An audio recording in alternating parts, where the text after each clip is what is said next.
E aí, galera do Me Salva, tudo bem, queridos? Eu sou a professora Camila e eu tô aqui para ter um papo rápido, mas bem importante com vocês sobre a redação do Enem e o tópico esse dos direitos humanos que não sai das nossas timelines, né?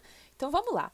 Então foi retirado do edital do Enem o item que indicava que estudantes que desrespeitassem em 2017 e nos anos anteriores, os direitos humanos teriam seu texto anulado. Então, a possibilidade agora de zero, né, de ter a redação anulada por desrespeito aos direitos humanos, essa possibilidade ela não existe mais. Então, o estudante não terá mais o seu texto anulado quando desrespeitar os direitos humanos, segundo o edital. Tudo bem?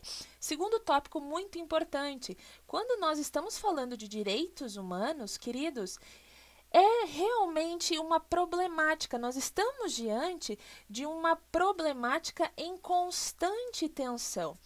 Porque a gente vai compreender, por mais que tenhamos leis, por mais que tenhamos declarações, por mais que tenhamos textos pensando os direitos humanos, falar de direitos humanos é sim uma problemática daquelas boas que instiga o debate, que instiga a reflexão, justamente porque não entendemos a mesma coisa sobre o que são os direitos humanos. Tudo bem? Então encare também esse momento como um momento de reflexão.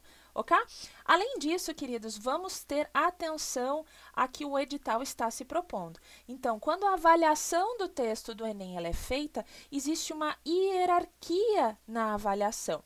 O que o edital está dizendo, queridos, é que nessa hierarquia, que geralmente, né, que na sua constituição começa pelas possibilidades de anulação, uma dessas possibilidades de anulação que anteriormente era desrespeitou os direitos humanos, eu nem leio esse texto, essa é justamente essa noção que não está mais contida no edital. Tudo bem? Nós estamos falando do todo do texto. Observe aqui o nosso próximo quadrinho.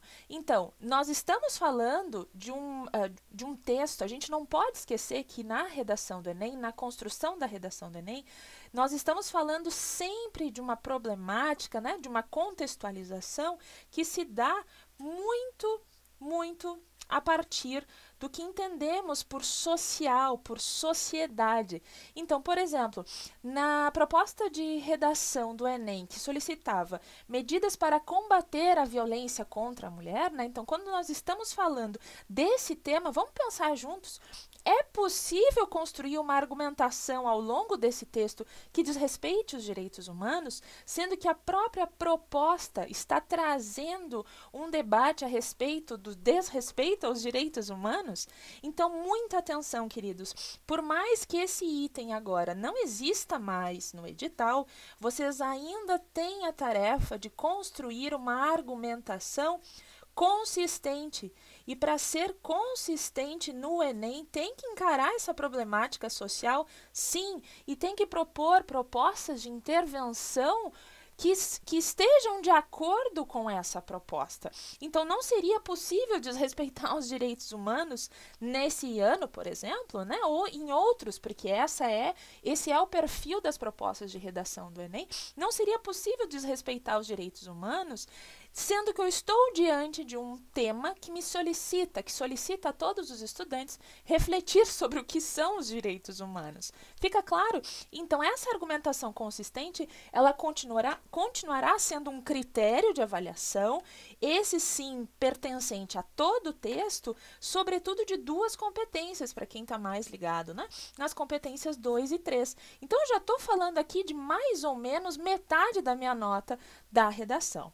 Outro tópico importante, como eu acabei de falar, nós estamos falando de uma proposta de redação que nos encaminha à feitura, à criação de uma proposta de intervenção.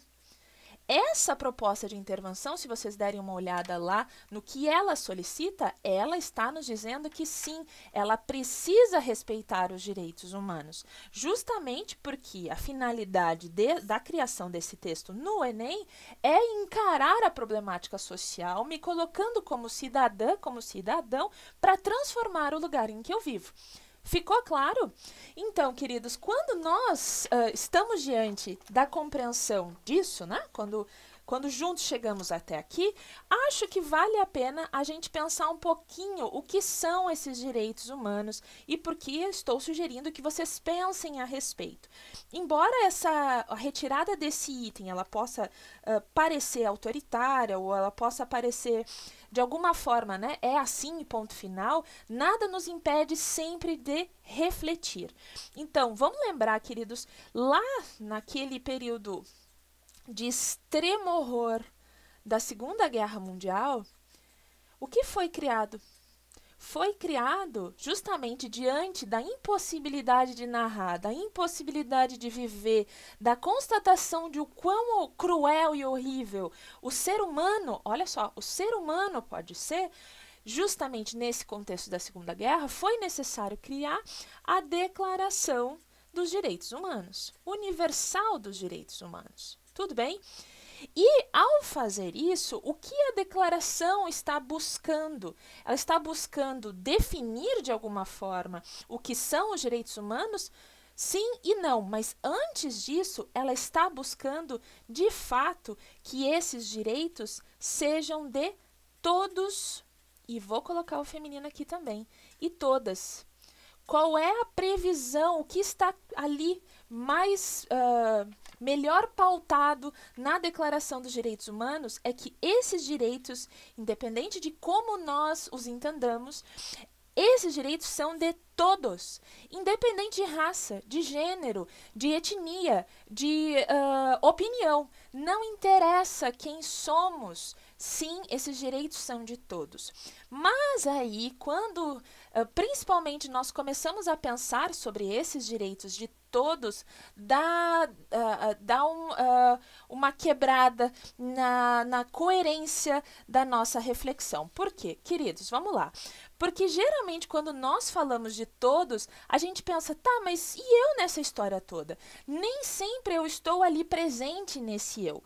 O que gera essa reflexão que nós estamos fazendo rapidamente agora? Será que existe liberdade?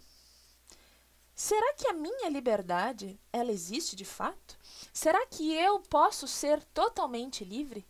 Essa liberdade geralmente é questionada a respeito das nossas opiniões. Então, quando se fala em direitos humanos, em alguns contextos, se diz estamos, de alguma forma, censurando a liberdade de expressão. Será que existe uma opinião que dê conta de todos e de mim ao mesmo tempo? Será que a nossa opinião sempre ela está em benefício do todo? Será que o todo sempre compreende o eu? Bem, queridos, isso tudo é pensar, sim, os direitos do indivíduo. É pensar os nossos direitos. Esses que acontecem tanto na esfera do coletivo quanto na esfera individual. E aí a questão que nós nos deparamos é que essa relação ela nunca é sempre a mesma. Significa que nem sempre os nossos direitos individuais serão atendidos. Como assim, professora? Olha só, queridos, quando nós estamos falando de democracia, quando nós pensamos um pouquinho sobre o que é essa democracia, essa que a gente tenta ter, na verdade, a gente precisa pensar que os direitos humanos é um jogo. Primeiramente, eu preciso entender que eu vivo numa sociedade e que é necessário, em alguns momentos, buscar aquilo que atende o todo para que eu viva numa sociedade melhor.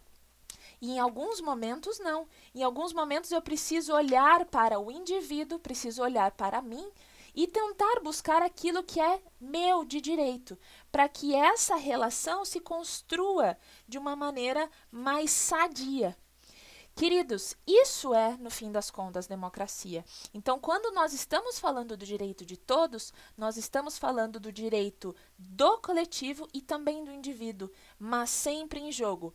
Quando é que o problema acontece, queridos? O problema acontece quando o interesse de alguns indivíduos se sobressai e se torna hegemônico. Quando o direito de muitos solapa, apaga os direitos de alguns indivíduos. E é esse o problema todo e uma problemática interessante para a gente sempre pensar. Tudo bem? Um beijo, queridos, e até a próxima. Me salva.